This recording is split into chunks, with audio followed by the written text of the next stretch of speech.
আমি যখন প্রথমবার গ্যালাক্সির সেই অপরূপ দৃশ্য দেখলাম, মনে হলো যেন আমি এক মহাকাশের ভ্রমণে বেরিয়ে পড়েছি।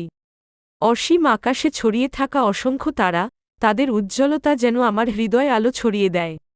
একের পর এক সৌরজগতের ছবি ভেসে উঠতে থাকে, প্রতিটি গ্রহের নিজস্ব সৌন্দর্য, তাদের রং ও গঠন আমাকে মুগ্ধ করে। আমি ভাবি, এই বিশাল মহাবিশ্বের মধ্যে আমরা কতটা ক্ষুদ্র। প্রতিটি গ্রহের কক্ষপথ, তাদের ঘূর্ণন, সবকিছু যেন এক জাদুকরী নৃত্য।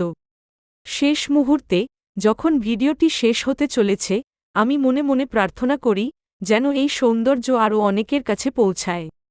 তাই, আপনাদের কাছে অনুরোধ, আমাদের চ্যানেলটি অনুসরণ করুন, লাইক দিন এবং সাবস্ক্রাইব করুন, যাতে আমরা আরও অনেক ভিডিও নিয়ে আসতে পারি। মহাবিশ্বের এই বিস্ময়কর যাত্রায় আপনাদের সাথে থাকতে চাই।